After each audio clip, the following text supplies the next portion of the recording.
जय जय श्री राधे। श्री सद्गुरु देव भगवान की जय हो।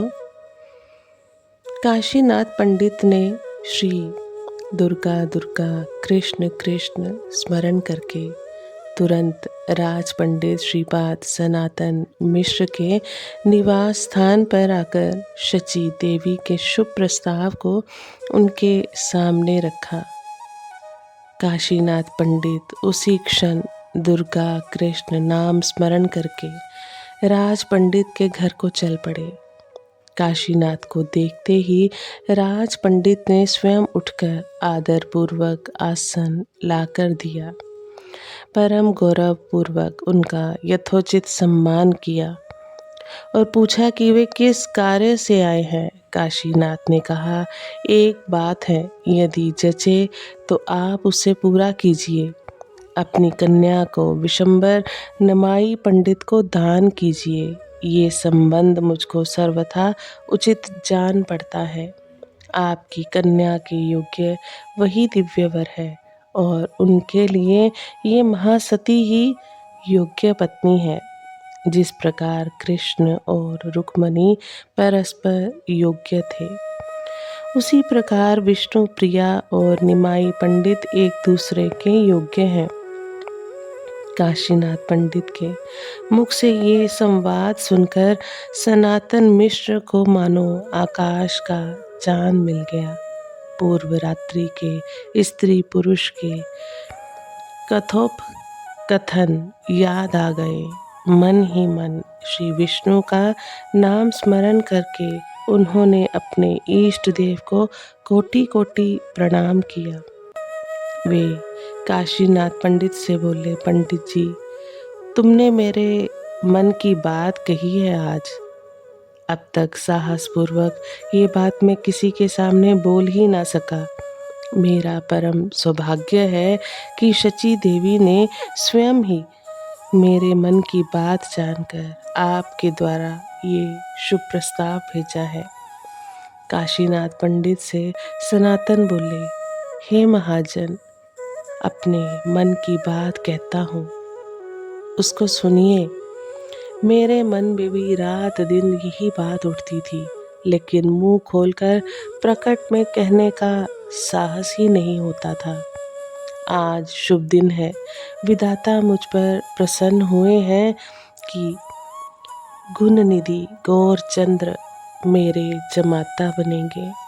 अपने भाग्य तत्व को मैंने तभी समझ लिया जब शची माता ने स्वयं ही ये आज्ञा की है। काशीनाथ पंडित से अनुमति लेकर सनातन मिश्र घर के भीतर गृहिणी को ये शुभ संवाद देने चले गए। उनसे मतामत पूछने की आवश्यकता ना थी। पहले से ही सब निश्चय हो चुका था, जिससे पाठकगण भी अवगत हैं। मिश्र गृहिणी ये शुभ संवाद श्रवण करके आनंद से विवल हो उठी। अनेकों देवी देवताओं से विनती करने लगी कि ये शुभ कार्य शीघ्र सुसंपन्न हो। और मिश्र जी से हंसती हंसती कहने लगी, जान पड़ता है भगवान मेरे इतने दिनों की अभिलाषा पूरी करेंगे। इतने दिनों में भगवान ने मेरी विष्णु प्रिया के उपयुक्त वर मिला दिया है। आहा, क्या मेरा ऐसा सौभाग्य होगा? तुम अभी जाकर घटक महाशय को बलि बांधती विदा करो और जितनी जल्दी हो सके इस शुभ कार्य के संपादन का प्रबंध करो। मिश्र जी अंतःपुर से बाहर बैठक खाने में आकर प्रसन्नता पूर्वक काशीनाथ पंडित से बोले, विश्वंबर पंडित के हाथ में सर्वभुवन सर्वभावेन कन्या दान करूँगा, इसमें अन्यथा नहीं होगा। यदि हमारे समस्त वंश का सौभाग्य होगा तो इस कन्या को ऐसा संबंध मिलेगा। चलो तुम वहाँ जाकर सब कथा सुनाओ। मैं फिर दृढ़ता पूर्वक कहता हूँ कि ये काम सर्व भावेन करूँगा। काशीनाथ पंडित ने ये शुभ संवाद अति शीघ्र शची देवी के पास पहुंचाकर सारी बातें खोलकर समझा दी। शची देवी के मुंह पर आज बहुत दिनों के बाद हंसी की रेखा दिखाई दी। उनके उस शोकाकुल मुखमंडल पर आनंद का आलोक दीख पड़ा। दोनों नेत्रों के प्रांत भाग से 2 अश्रु बूंदें ढलक पड़ी। उन्होंने काशी पंडित के दोनों हाथ पकड़कर उसे बहुत आशीर्वाद दिए। शची देवी ने तब ये शुभ संवाद पड़ोसियों से कह सुनाया। एक एक करके सबने निमाई पंडित के शुभ विवाह का समाचार सुना। सुनकर अत्यंत आनंदित हुए। सभी इस शुभ विवाह के उद्योग में लग गए। निमाई पंडित के समय वयस्कन के हृदय उत्सव आनंद से भर गए।